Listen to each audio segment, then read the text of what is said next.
One evening, my husband casually walked through the door and said, "I think we should try an open marriage. It's modern, progressive, and everyone's doing it." I laughed nervously, until I realized he already had someone in mind. Can you believe the audacity? My husband, the man I trusted with my life, looked me in the eye and asked for permission to cheat.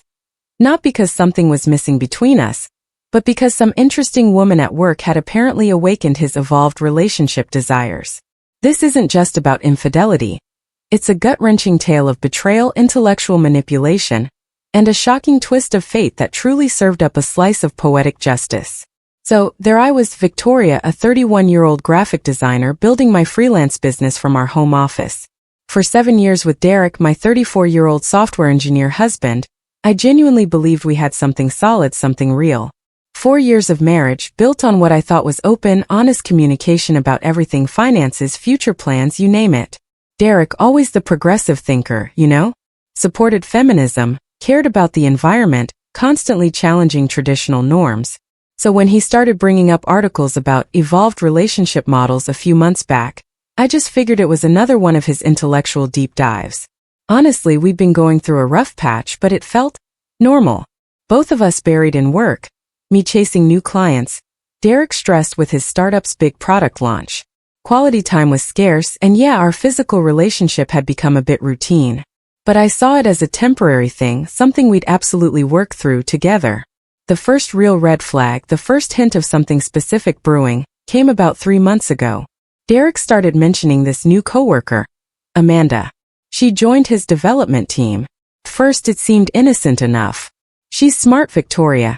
Really interesting ideas about UI design. Brings fresh perspectives. He always talked about his coworkers, so I didn't think twice. But then, Amanda's name started popping up constantly. Her insights on projects, her background in psychology that shaped her user experience approach, her recommendations for books and podcasts. Derek was unusually fascinated by her opinions, even digging into topics she suggested. And right around that time, he started staying late at work more often. Teams really pushing for deadlines, he'd say, coming home energized from what he called productive brainstorming sessions. When I'd ask about these late nights, he'd emphasize how collaborative and creative the team had become since Amanda joined. Then came the dinner table, philosophical discussions. Do you think it's realistic to expect one person to meet all your emotional and intellectual needs? Or what about people who say monogamy is an outdated social construct?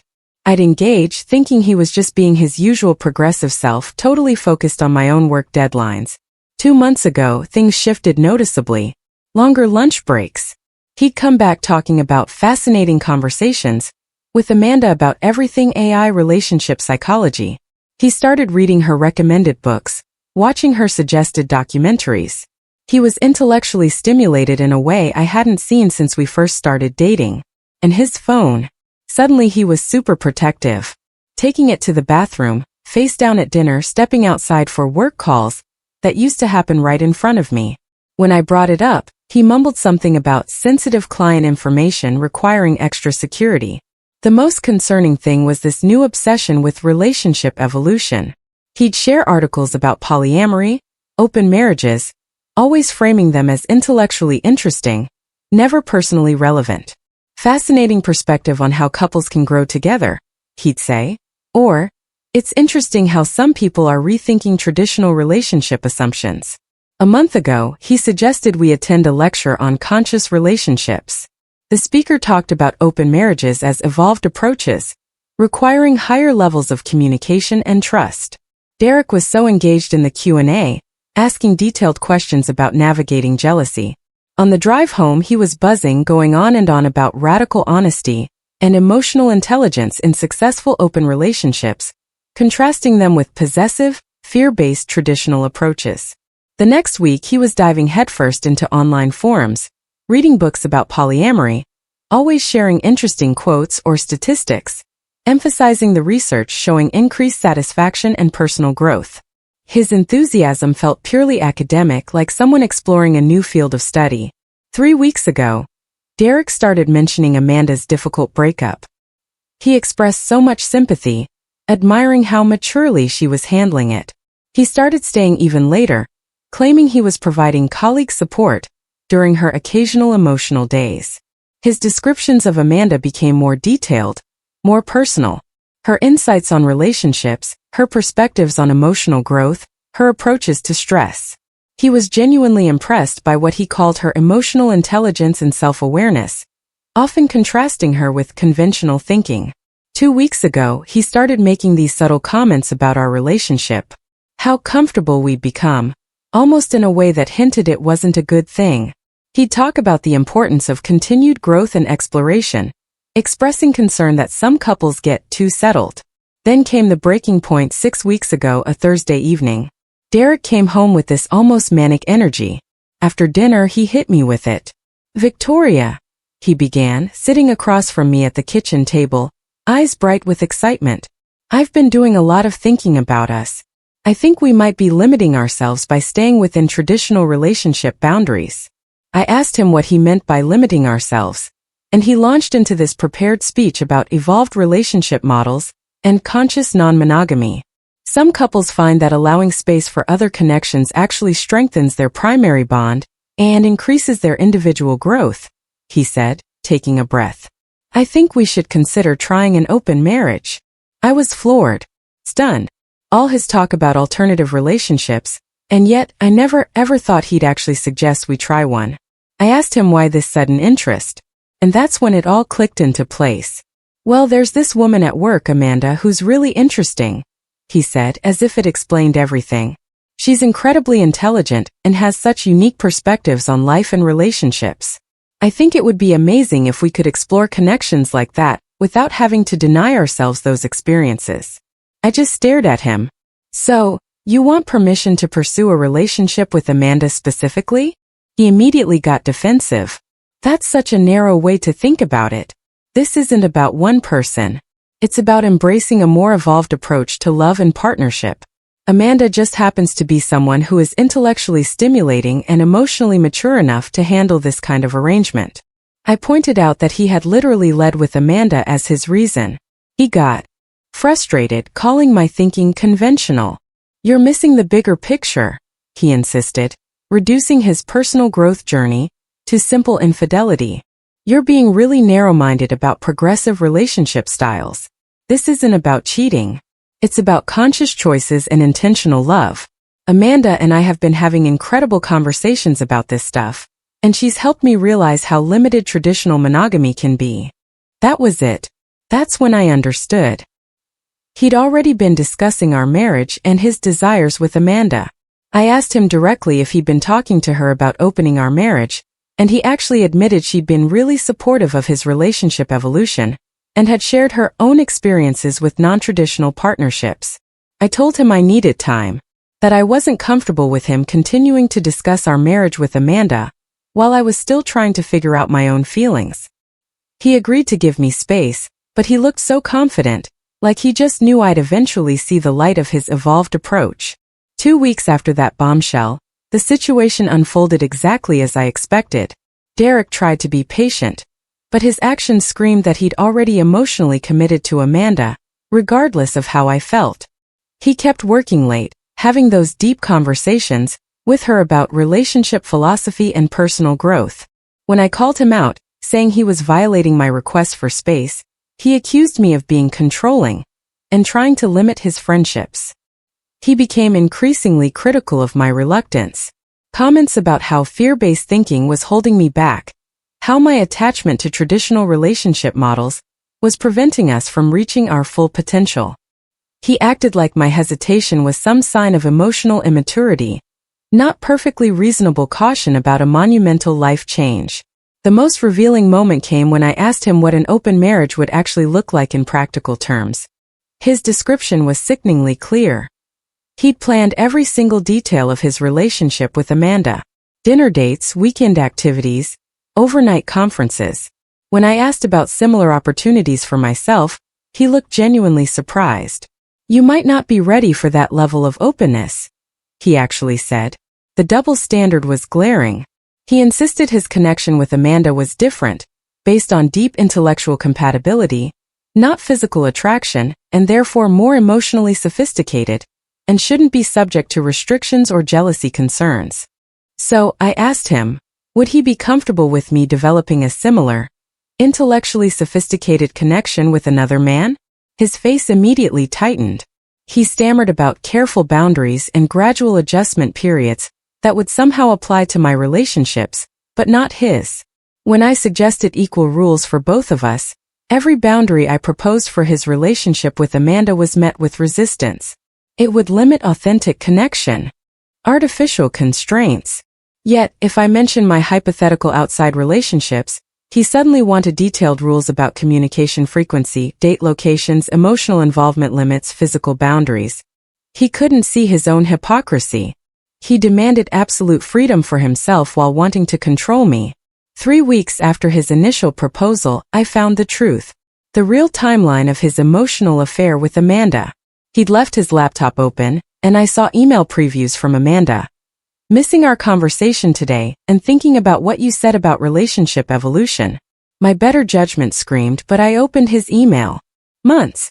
Months of increasingly intimate correspondence. It started 4 months ago, long before he ever mentioned open marriage to me.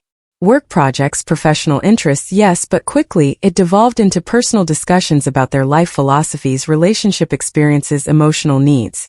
By month 2, they were emailing daily about things that had nothing to do with work. Sharing childhood stories, hopes, fears, analyzing their current relationships in ways that absolutely crossed emotional boundaries. He was confiding in her about his frustrations with our marriage, and she was sharing intimate details about her breakup. Month 3, it was undeniable. Romantic feelings were blooming. Plans to attend events outside of work, expressing how much they missed each other on weekends, using flirtatious language. He told her she was the most intellectually stimulating person he'd ever met.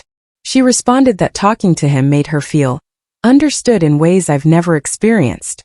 The most devastating discovery was an email thread from just 2 weeks before his open marriage proposal.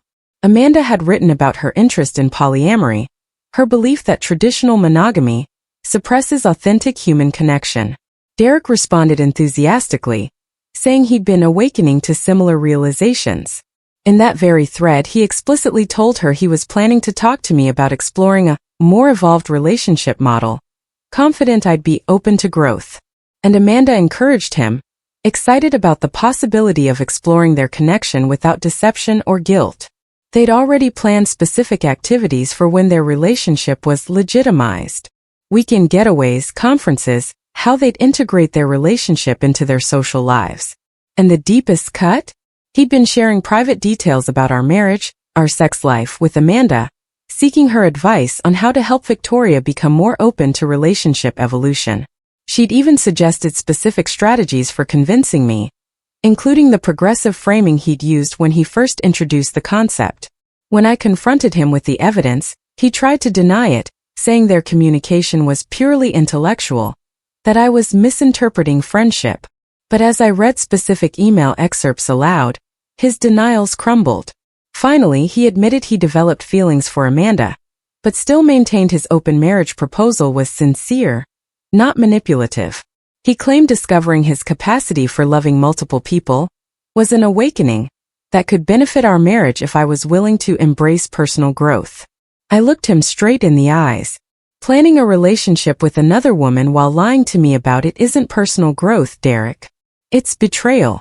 Your evolved relationship model is just infidelity with intellectual justification. A month later, I filed for separation. His reaction? It showed me everything I needed to know about his true character and the sheer selfishness underpinning his progressive philosophy. First, he was shocked. Genuinely believed I should be grateful for his honesty about Amanda.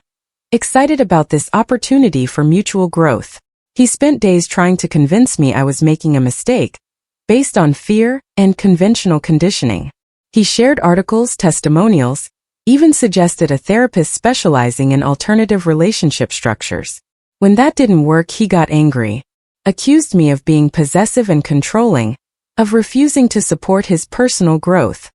He claimed I was threatened by intellectual women like Amanda, that my insecurity was preventing me from appreciating their sophisticated connection. Then came the history revision. Suddenly, he remembered years of feeling emotionally unfulfilled and intellectually understimulated in our marriage.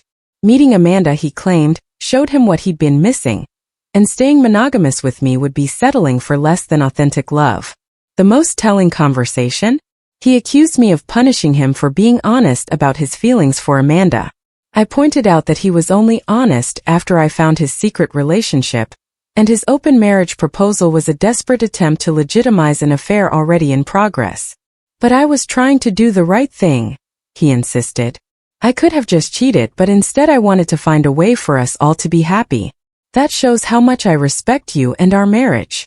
Respecting our marriage, I told him, would have meant talking to me about your feelings before pursuing another woman, not after you'd already developed an emotional relationship with her. Real honesty would have involved addressing your concerns with me, not confiding in Amanda about them. His response: the ultimate self-deception. But if I talked to you first, you might have said no, and then I would have missed out on this incredible connection with Amanda. This way, I got to explore my feelings and discover what I was capable of. That statement crystallized everything. His evolved relationship philosophy wasn't sophisticated at all.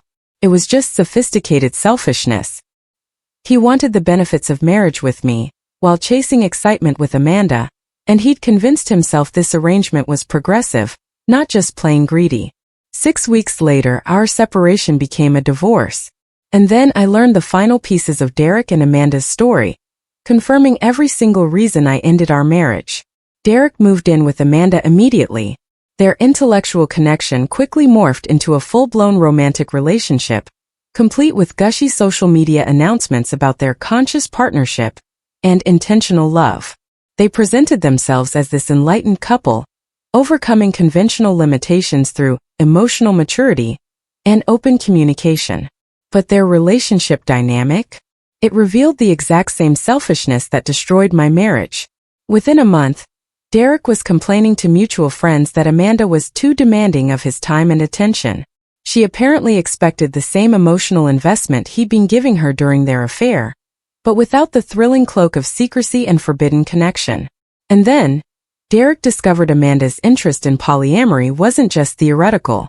She started developing relationships with other men, applying the exact same evolved relationship philosophy that Derek had used to justify pursuing her while married to me. When Derek expressed jealousy and discomfort, she simply reminded him of his own arguments about personal growth and emotional evolution. According to friends, their relationship became incredibly turbulent. Derek, it seemed, realized he preferred being the pursuer rather than competing for attention. And Amanda discovered Derek's interest in relationship evolution only extended to his own freedom. Their conscious partnership imploded after just 3 months. Derek found evidence that Amanda had been lying to him about the emotional depth of her relationship with another partner. Ironically, Derek felt betrayed and deceived, utterly unable to see that Amanda was treating him exactly the way he had treated me. He actually tried to reconcile with me after his breakup with Amanda, claiming the experience had taught him to appreciate what we'd had. He said losing me had shown him the difference between genuine love and temporary infatuation, and he was ready to commit fully. I declined. His behavior throughout our marriage and separation had shown me his capacity for selfishness and self-deception was completely incompatible with the kind of partnership I deserved.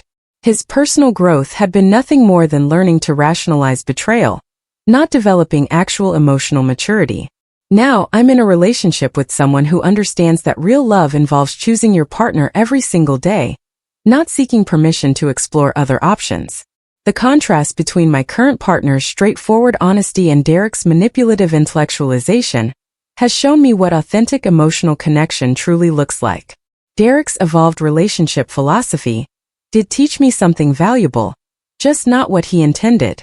It showed me that people who want to have their cake and eat it too will always find sophisticated ways to justify their selfishness, and that true partnership requires genuine commitment, not just theoretical openness to all possibilities.